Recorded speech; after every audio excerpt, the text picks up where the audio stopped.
Hi friends, welcome to Indian Recipes Tamil. நம்ம இன்னைக்கு பார்க்க போற டேஸ்டியான ரெசிபி எல்லாருடைய ஃபேவரட்டான குர்குரே. இந்த குர்குரே ரெசிபி சின்ன குழந்தைங்களுக்கு மட்டும் இல்ல பெரியவங்களுக்கு கூட ரொம்ப பிடிக்கும்.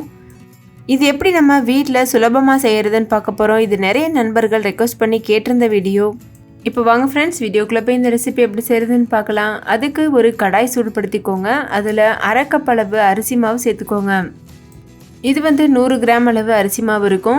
நீங்கள் புழுங்கல் அரிசி மாவு பச்சரிசி மாவு எது வேணால் சேர்த்துக்கிறலாம். கூடவே அது கடை மாவாக இருந்தாலும் சரி இல்லை வீட்டில் அரைச்ச மாவாக இருந்தாலும் சரி, ரெண்டு மாவுலையுமே இந்த ரெசிபி செய்ய முடியும்.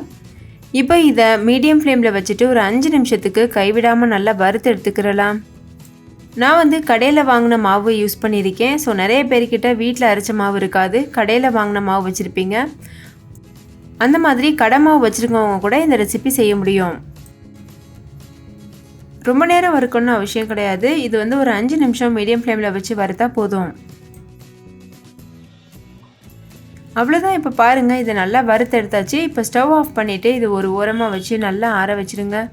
இது நல்லா ஆறுனதுக்கப்புறமா ஒரு சன்னியில் சேர்த்துட்டு இதை நல்லா ஜலிச்சு எடுத்துக்கோங்க. ஆறுனதுக்கு அப்புறமா தான் ஜலிச்சு எடுக்கணும். இது எதுக்காக ஜலிச்சு எடுக்கிறோன்னா, நம்ம ஏற்கனவே வருத்தோம், அதனால் ஒன்றோட ஒன்று மாவு ஒட்டிகிட்டு இருக்கோம், அதுக்காக ஜலிக்கிறோம். கூடவே 1/4 கப் அளவுக்கு கடலை மாவும் சேர்த்துட்டு நல்லா ஜலிச்சுக்கிறலாம். இது 50 கிராம் அளவு கடலை மாவு இருக்கும். கொஞ்சம் கூட கட்டிகள் இல்லாமல் நல்லா ஜலிச்சு எடுத்துக்கோங்க. நல்லா ஜலிச்சு எடுத்ததுக்கு அப்புறமா இதில் சுவைக்கேற்ப உப்பு சேர்த்துக்கோங்க. நான் ஒரு அரை டீஸ்பூன் அளவு உப்பு சேர்த்துருக்கேன். சேர்த்துட்டு இது நல்லா மிக்ஸ் பண்ணிக்கோங்க. உங்களுக்கு நல்ல மொறுமொறுப்பாக வரணும்னு தோணுச்சுன்னா ஒரு பிஞ்ச் அளவு சோடாப்பு கூட சேர்த்துக்கிறலாம். நான் இதில் சேர்க்கலை. இப்போ இதில் 1/2 கப் அளவு தண்ணி சேர்த்துக்கோங்க. எந்த கப்பில் அரிசி மாவு வளர்ந்தோமோ அதே கப்பில் 1/2 கப் அளவு தண்ணி சேர்த்துட்டு இது நல்லா மிக்ஸ் பண்ணிக்கோங்க. கொஞ்சம் கூட கட்டிகள் இல்லாத மாதிரி ஒரு விஸ்க் வச்சு நல்லா கரைச்சி விட்டுக்கோங்க.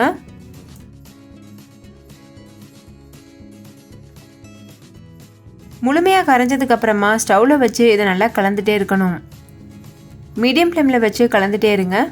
அந்த மாதிரி கலந்துட்டு இருக்கும்போது இது நல்லா கெட்டியாக ஆரம்பிக்கும். இதில் இருக்க தண்ணியெலாம் வற்றிட்டு முழுமையாக கெட்டியாகி கடாயில் கொஞ்சம் கூட ஒட்டாமல் வரணும். அந்த வரைக்கும் கலந்துக்கிறணும்.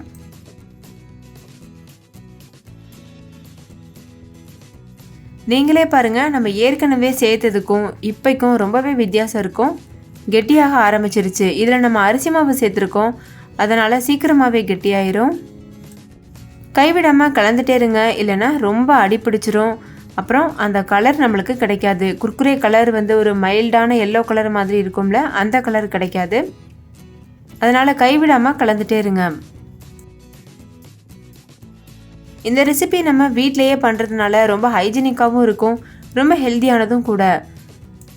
குழந்தைங்க ஏதாவது ஸ்நாக்ஸ் கேட்கும்போது நீங்கள் தாராளமாக இந்த ரெசிபியை செஞ்சு கொடுக்கலாம். ரொம்ப சிம்பிளாக செஞ்சு முடிச்சிட முடியும். இப்போ பாருங்கள், இது நல்லா கெட்டியாக ஆரம்பிச்சிருச்சு. இது இன்னும் நல்லா கெட்டியாகணும்.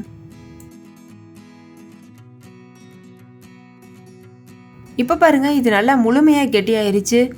இந்த டைமில் லோ ஃப்ளேமில் வச்சுட்டு மூடி போட்டு 3 நிமிஷம் வரைக்கும் வேக வச்சு எடுத்துக்கிறலாம். இப்போ மூடி போட்டு மூடிடலாம். இப்போ பாருங்கள், 3 நிமிஷம் ஆயிடுச்சு. ஸ்டவ் ஆஃப் பண்ணிவிட்டு இது நல்லா கலந்து விட்டுக்கோங்க. லேசாக அந்த ஓரங்கள்லாம் வடகம் மாதிரி ஆன மாதிரி இருக்கும், அதை பற்றி நம்ம பயப்பட வேண்டாம். இதை நல்லா கலந்துக்கோங்க. அது நம்ம பொரிக்கும் போது தானாக ஈவன் ஆயிரும். ஆனால் நல்லா இது போல் கலந்துக்கோங்க. கலந்துட்டு இதை அப்படியே வச்சுட்டு இதை நல்லா ஆற வச்சுடுங்க. இது முழுமையாக ஆறுனதுக்கப்புறம் நம்ம இதை பார்க்கலாம். இப்போ மூடி போட்டு நல்லா ஆற வச்சிடலாம். இப்போ பாருங்கள், இது நல்லா முழுமையாக ஆறிடுச்சு. இப்போ இதை வேற ஒரு பாத்திரத்துக்கு மாற்றிடலாம். வேற ஒரு பாத்திரத்துக்கு மாற்றினதுக்கப்புறமா கைவிடாமல் இதை நல்லா பிசைஞ்சு எடுத்துக்கோங்க. நம்ம சப்பாத்திக்கெலாம் மாவு பிசைவோம்ல, அந்த மாதிரி இது இருக்கணும். ரொம்ப சாஃப்டாக இருக்கக்கூடாது, ரொம்ப ஹார்டாகவும் இருக்கக்கூடாது, மீடியமாக இருக்கணும். இப்போ பாருங்கள், மாவு நல்லா பிசைஞ்சு எடுத்தாச்சு. இது கரெக்டான பக்குவம். இந்த டைமில் கையில் கொஞ்சம் போல் எண்ணெய் இல்லைன்னா நெய் தடவிக்கோங்க. கொஞ்சம் போல் மாவு எடுத்துகிட்டு இது மாதிரி உருட்டிட்டு உள்ளங்கையில் வச்சு நல்லா இது போல் திரட்டிக்கோங்க. அதுக்கப்புறமா நம்ம விரல் இருக்குல்ல, 4 விரலுக்கு நடுவில் வச்சு பாருங்கள் இந்த மாதிரி. இது போல் நீங்கள் பண்ணிங்கன்னா குர்குரே மாதிரியே நம்மளுக்கு ஷேப் கிடைக்கும். கடையில் வாங்குகிற குர்குரே கொஞ்சம் எந்தல் முந்தலாக இருக்கும்ல, இந்த மாதிரி இருக்கும். இந்த மாதிரி ஷேப் கிடைக்கிறதுக்காக தான் நம்ம 4 விரலுக்கு நடுவில் வச்சு திரட்டுறோம். இதே மாதிரி மீத இருக்க எல்லா மாவையும் உருட்டிட்டு எண்ணெயில் பொரிச்சு எடுத்துடணும். எண்ணெய் மீடியமான சூட்டில் இருக்கணும். ஒன்றொன்னா சேர்த்துக்கோங்க, அப்போ தான் ஒன்றோடு ஒன்று ஒட்டாமல் வரும். ஒவ்வொரு பேட்சாக பொரிச்செடுங்க, கொஞ்சம் கொஞ்சமாக போட்டு பொரிச்செடுக்கணும். மீடியம் ஃப்ளேம்லேயே வச்சுட்டு 2 பக்கம் திருப்பி விட்டு நல்லா கிறிஸ்பி ஆனதுக்கப்புறமா வெளியில் எடுங்க.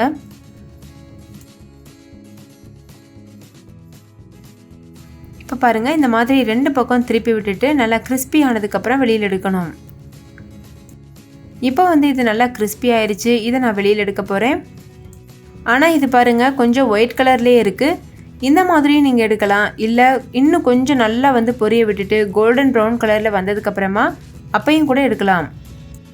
இப்போ பாருங்கள், இது நல்லா கோல்டன் ப்ரௌன் கலரில் இருக்குல்ல, இது இன்னுமே நல்லா கிறிஸ்பியாக இருக்கும். ஃபஸ்ட் எடுத்த பேட்ச் ரொம்ப ஒயிட் கலரில் இருந்தது. அதுக்கப்புறம் எடுத்தது எல்லாமே நான் கோல்டன் ப்ரௌன் கலரில் தான் எடுத்திருக்கேன். ஏன்னா அது இன்னும் நல்லா கிறிஸ்பியாக இருக்குது. இப்போ பாருங்கள், எல்லாத்தையுமே நம்ம நல்லா பொரிச்சு வச்சாச்சு. இதில் இப்போ நம்ம மசாலா பொருட்கள் தூவணும். இது இப்படியே கூட சாப்பிடலாம், ரொம்ப சுவையாக இருக்கும். ஆனால் மசாலா பொருட்கள் தூவினோன்னா அப்படியே கடையில் இருக்கக்கூடிய டேஸ்ட் கிடைக்கும். இது எவ்வளோ கிறிஸ்பியாக மொறுமொறுப்பாக இருக்குது பாருங்கள். இதில் கொஞ்சம் போல் சாட் மசாலா, கொஞ்சம் போல் பிளாக் சால்ட், அதுக்கப்புறமா சுவைக்கேற்ப கொஞ்சம் போல் உப்பு. நான் ஒரு 1/4 டீஸ்பூன் அளவு மட்டும் உப்பு சேர்த்துருக்கேன். அதுக்கப்புறமா காஷ்மீரி ரெட் சில்லி பவுடர் சேர்த்துக்கோங்க. நீங்கள் காஷ்மீரி ரெட் சில்லி பவுடர் சேர்த்திங்கன்னா நல்லா கலர் கொடுக்கும். இது ஒரு 1/2 டீஸ்பூன் அளவு சேர்த்துருக்கேன். இப்போ இது எல்லாத்தையும் சேர்த்து நல்லா மிக்ஸ் பண்ணிக்கிறலாம். உங்ககிட்ட காஷ்மீரி பவுடர் இல்லை அப்படின்னா நீங்கள் நார்மலான மிளகாத்தூளே சேர்க்கலாம். அவ்வளோதான் ஃப்ரெண்ட்ஸ், நம்மளுடைய குர்குரே சூப்பராக தயாராகிருச்சு. இந்த ரெசிபியை கண்டிப்பாக வீட்டில் ட்ரை பண்ணி பாருங்கள். ட்ரை பண்ணிவிட்டு உங்கள் எக்ஸ்பீரியன்ஸ் எப்படி இருந்ததுன்னு கமெண்ட்லேயே கூட ஷேர் பண்ண மறந்துடாதீங்க. இந்த வீடியோ எல்லாருக்கும் ரொம்ப பிடிச்சிருக்கும்னு நம்புகிறேன். பிடிச்சிருந்தா லைக் பண்ணுங்கள், உங்கள் ஃப்ரெண்ட்ஸ் கூட நிறைய ஷேர் பண்ணுங்கள். ஸோ அவங்கள பார்த்து பயன்பெறட்டும். நீங்கள் இந்த ரெசிபியை ட்ரை பண்ணிவிட்டு உங்களுக்கு எப்படி வந்தது அப்படின்ற ஃபோட்டோவை என்னோட இன்ஸ்டாகிராம் பேஜில் ஷேர் பண்ண மறந்துடாதீங்க. என்னோட இன்ஸ்டாகிராம் பேஜோட லிங்க் இந்த வீடியோவுக்கு கீழே இருக்க டிஸ்கிரிப்ஷன் பாக்ஸில் இருக்குது. நீங்கள் போய்ட்டு செக் பண்ணி பாருங்கள். உங்களுக்கு ஏதாவது ரெசிபி வேணும்னா கண்டிப்பாக கமெண்ட்டில் கேளுங்க. நான் அந்த ரெசிபியை கண்டிப்பாக அப்லோட் பண்ணுவேன். ஸோ இனிமேல் இந்த குர்குரே ரெசிபி கடைகள்லாம் வாங்காமல் வீட்லேயே செஞ்சு அசத்துங்க. ஓகே ஃப்ரெண்ட்ஸ், இன்னொரு சூப்பரான ரெசிபியோடு நான் உங்களை சந்திக்கிறேன். அதுக்கு முன்னாடி உங்கள் எல்லாருக்கிட்டையும் ஒரு அன்பான ரெக்வஸ்ட் இருக்குது. நம்ம சேனல் இந்தியன் ரெசிபிஸ் தமிழை சப்ஸ்கிரைப் செய்யாத நண்பர்கள் இந்த வீடியோவுக்கு கீழே இருக்க ரெட் கலர் சப்ஸ்கிரைப் பட்டனை கிளிக் பண்ணி சப்ஸ்கிரைப் பண்ணுங்கள். கூடவே இருக்க பெல் சிம்பலையும் கிளிக் பண்ணிவிட்டு பக்கத்தில் இருக்கக்கூடிய ஆல் என்ற ஆப்ஷனையும் கிளிக் பண்ணி சேவ் பண்ணிக்கோங்க. அப்போ தான் நான் தினம் அப்லோட் பண்ணுற புத்தம் புது வீடியோஸை நீங்களே ஃபஸ்ட்டாக பார்க்க முடியும்.